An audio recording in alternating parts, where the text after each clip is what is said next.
Hello दोस्तों, स्वागत है आपका दैनिक क्लासेस में और मैं हूं सुमित कुमार। आज हम लोग देखने वाले हैं कुछ महत्वपूर्ण प्रश्न जो कि करंट अफेयर से संबंधित हैं।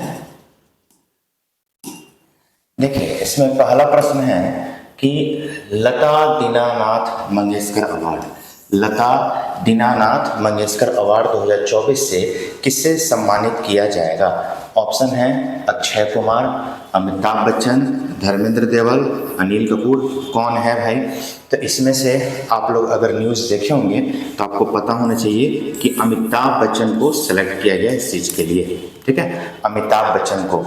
और ये दूसरी बार ये पुरस्कार दिया जा रहा है। पहली बार जो लता दीनानाथ मंगेशकर का जो फर्स्ट पुरस्कार दिया गया था वो किसको दिया गया था? तो वो नरेंद्र मोदी को दिया गया था। ये भी ध्यान रखना है, नरेंद्र मोदी को दिया गया था, जो कि हमारे देश के अभी फिलहाल प्रधानमंत्री हैं, ठीक है। अभी किसको दिया जा रहा है? अमिताभ बच्चन को दिया जा रहा है, तो ये ध्यान में रखना होगा आपको। चलिए, अगला है कि तिरंगा बर्फी और ढलुआ धातु शिल्प को जीआई टैग प्रदान किया गया है, यह किस राज्य से संबंधित है? तिरंगा barfi and sloping metallurgical had been given GI tag. IT belongs to which state? Uttar Pradesh, Chhattisgarh, Maharashtra, Arunachal Pradesh. इसका उत्तर हो जाएगा आपका उत्तर प्रदेश।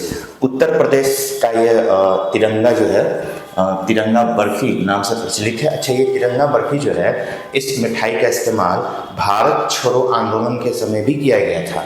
मीठा बर्फी के रूप में, मिठाई के रूप में इसका इस्तेमाल किया गया था। तो आपका आंसर क्या हो जाएगा? उत्तर प्रदेश हो जाएगा, ठीक है।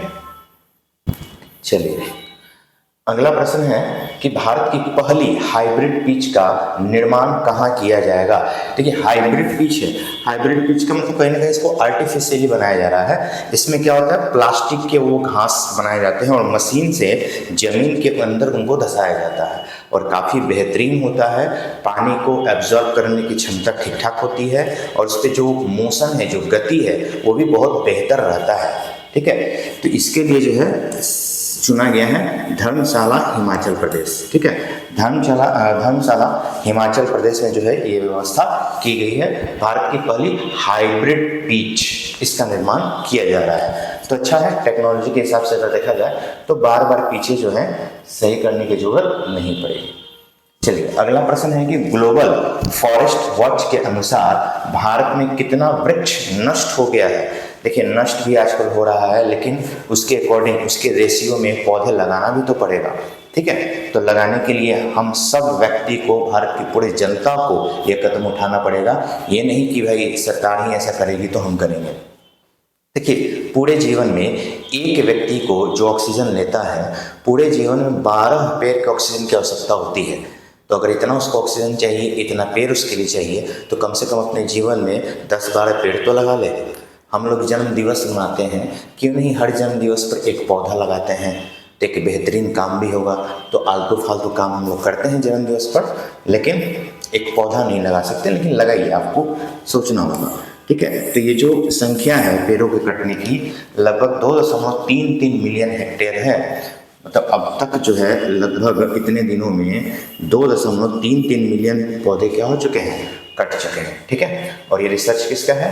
तो global forest watch, global forest watch के अनुसार भारत में लगभग 2.33 मिलियन हेक्टेयर के जगह पर लगे हुए वृक्ष को काटा जा चुका है। चलिए, अगला प्रश्न है कि यूरोपीय अंतरिक्ष एजेंसी ईसा का प्रोबा 3 मिशन, अच्छा प्रोबा 3 मिशन आपको पता है किससे जुड़ा हुआ है? प्रोबा 3 मिशन जो है यह आदित्य L1 से जुड़ा हुआ है। आदित्य L1 का तो नाम सुने ही होंगे आप लोग, ठीक है। आदित्य L1 जो है ये किससे रिलेटेड है? सन से रिलेटेड है ना, सूर्य से रिलेटेड है, सूर्य का अध्ययन होता है। तो प्रोबा 3 मिशन कौन सा लॉन्च करेगा? ऑप्शन 1 नासा है, जाक्सा है, CNSA या इसरो है। तो पता होना चाहिए ये काम कौन कर रहा है? इसरो कर रहा है। तो इसरो के माध्यम से जो है यह प्रोबा 3 मिशन लॉन्च किया जाएगा और ये आदित्य L1 के थ्रू होगा। और ये इसका उद्देश्य क्या है लॉन्च करने का? तो सूर्य का अध्ययन, सन का अध्ययन करना है, ठीक है। चलिए आगे हम बढ़ते हैं। अगला प्रश्न है कि राम राज्य वेबसाइट की शुरुआत किस राजनीतिक पार्टी के द्वारा किया गया। देखिए, राम राज्य वेबसाइट, नाम आ रहा है राम, इसमें भी फिर धर्म को लाया जा रहा है, राम को लाया जा रहा है, एक भक्ति को इस्तेमाल किया जा रहा है। तो आखिर कौन सा पार्टी है, तो इसमें आपका आंसर हो जाएगा आम आदमी पार्टी। आम आदमी पार्टी जो है इस चीज़ का क्या कर रही है, इस्तेमाल कर रही है। एक ऐप उन्होंने अपलोड करवाया कि भाई क्या दिल्ली जो है राम राज्य की स्थिति में है या नहीं है। अगर आप लोग सहमत हैं तो इस पर वोटिंग करें, ठीक है। तो ऑप्शन नंबर सी हो जाएगा आम आदमी पार्टी। चलिए, अगला प्रश्न है कि यूरोपीय गर्ल्स गणितीय ओलंपियाड 2024 में भारत ने कितने सिल्वर मेडल जीते हैं। सिल्वर बोलिए या आप इसको क्या बोल सकते हैं, रजत, है ना। तो रजत पदक कितने जीते हैं, तो ऑप्शन है 3, 4, 2, 5। तो इसका आंसर हो जाएगा 2, ठीक है। तो ध्यान रखना है 2 सिल्वर है और 2 ब्रोंज, मतलब रजत पदक की संख्या कितना है 2, और 2 जो है वो है आपका कांस्य पदक। 2 कांस्य पदक है और 2 रजत पदक है। इसकी संख्या यहाँ पे आपको देखने को मिल जाएगी। तो सिर्फ सिल्वर पूछ रहा है, रजत पूछ रहा है, तो इसकी संख्या कितनी है 2।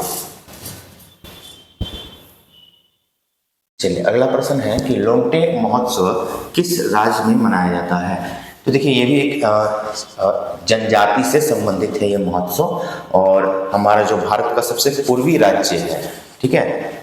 अब तक आप लोग समझ गए हम किसकी बात कर रहे हैं, अरुणाचल प्रदेश।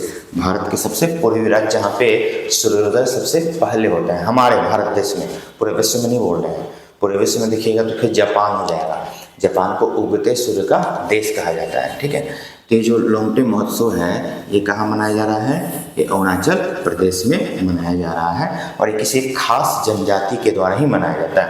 अच्छा, ये सारी चीज़ें तो चाहे ईस्ट में हो या साउथ में हो, उधर ही ज़्यादातर देखने को मिलता है। हम लोग जो सेंट्रल ईस्ट या मिडिल ईस्ट इंडिया अगर हम कह लें, तो इसमें बहुत कम ही ऐसे जो है महोत्सव हैं जो सिर्फ जनजाति से रिलेटेड हो, वो मनाए जाते हैं। चलिए, विश्व हीमोफीलिया दिवस कब मनाया जाता है, ये तो सबको पता है कब मनाया जाता है, 17 अप्रैल को।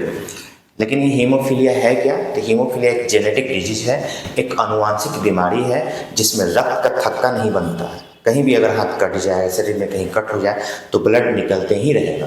हीमोफीलिया मतलब रक्त का थक्का नहीं बनना, और रक्त का थक्का नहीं बनने का मतलब समझ रहे हैं कि सारे रक्त निकल जाएंगे तो इंसान मर जाएगा।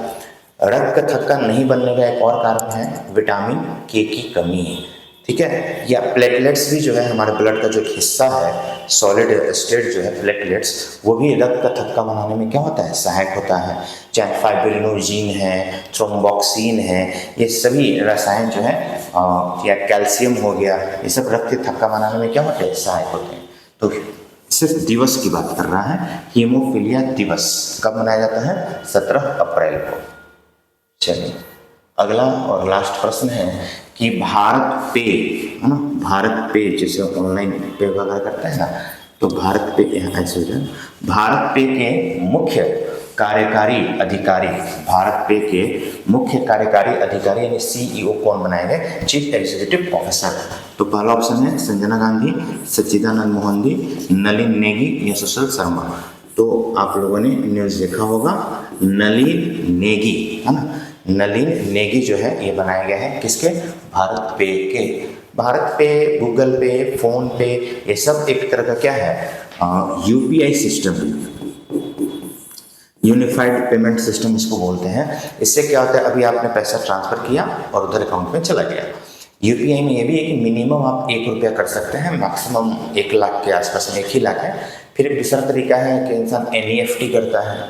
NEFT में क्या होता है कि उसमें भी मिनिमम आप कर सकते हैं 1 रुपया, बट उसको ज़्यादातर बैंकिंग आवर में ही हो पाता है। फिर एक तीसरा है RTGS, है ना। RTGS में क्या होता है, मिनिमम 2 लाख आप कीजिएगा, मैक्सिमम आप जितना कर लीजिए, लेकिन मिनिमम 2 लाख। ये ज़्यादातर बिजनेसमैन जो लोग होते हैं वो करते हैं, ठीक है। तो टोटल यहाँ पे आपके सामने 10 प्रश्न हो गए। फिर हम लोग जो है आगे भी ऐसे 10-10 महत्वपूर्ण क्वेश्चन प्रतिदिन लेते आएंगे और आपका एक करंट अफेयर का कलेक्शन हो जाएगा, एक बेहतर कलेक्शन हो जाएगा, ताकि एग्जाम आते आते आप पूरा रिवीजन भी कर लें और आपका एक बेहतरीन नोट्स भी क्या हो जाए, तैयार हो जाए। तो आज के लिए यहाँ तक के लिए धन्यवाद। फिर हम लोग मिलते हैं नेक्स्ट वीडियो में।